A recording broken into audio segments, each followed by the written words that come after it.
Let's connect some of the dots between Trump and Epstein and today. We know, and Trump has admitted any number of times, that he was one of Jeffrey Epstein's best friend.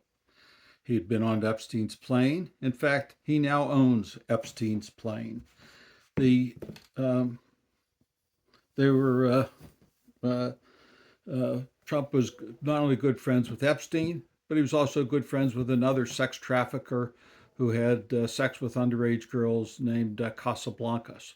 These are uh, beyond dispute.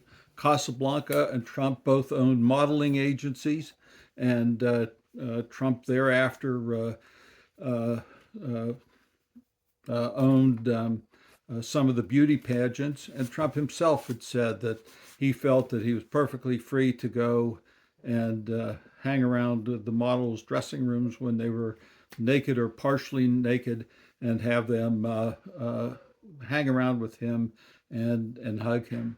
These are all admitted. The We know he sent an obscene birthday card to Jeffrey Epstein.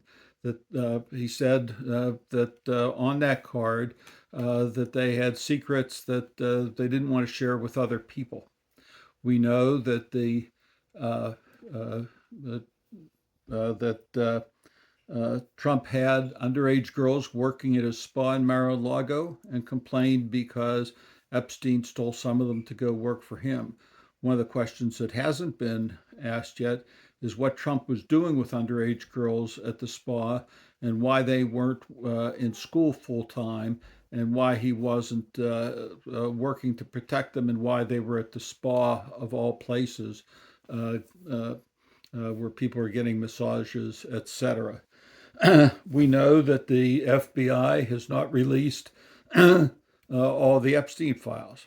We know by Matthew Spidell, who was head of uh, the FBI Records and Information Center, that the FBI they reviewed all the Epstein files and they were instructed by the Department of Justice to remove Trump's name. We know from Michael Wolff, who was the Epstein biographer, that he had seen pictures coming from Jeffrey Epstein's safe with Trump with underage girls sitting on his lap, and not to be uh, obscene about it, but Trump having, according to Michael Wolff, a large stain in his pants in the areas of his crotch. The oh, let's see. We know that the when uh, uh, uh, Maxwell was arrested, that Trump didn't say that justice should be done, that a sex trafficker should be punished. He, quote, wished her well, saying that he would wish anyone well who would be arrested. I'm sure he wished Hunter well, or Hunter Biden well, but that's nonsense. You know it, and I know it. Then, when Maxwell's in prison, he sends uh, his personal lawyer, Todd Blanche, who he promoted to a position in the Department of Justice, to go interview her. There are no notes, there's no videotape of that interview. There were no other witnesses. We don't know what was said or promised. But it consistent with, quote, wishing her well, uh, uh, the Department of Justice, which is in charge of the Bureau of Prisons, uh, has transferred her from a maximum security prison in Florida to what's called a Club Med prison in Texas. The writing is on the wall of what kind of promises were made in this and what type of this is another promises made, promises kept by Trump to Giselle Maxwell because he wants his name out of this. But let's keep the pressure on. We also know that there was during the Epstein trial.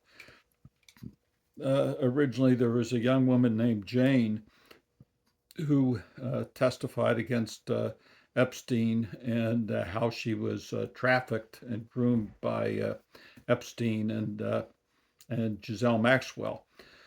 Um, Maybe it was a Maxwell trial, but I think it was the Epstein trial. But in any event, the she thereafter sued the Epstein estate, and in that lawsuit, she said that Epstein had introduced her to Trump. Epstein saying to Trump, "She's a good one, isn't she?" She was 14 years old at the time, and Trump said yes. These are the facts that we know them, and all we have to do is connect the dots.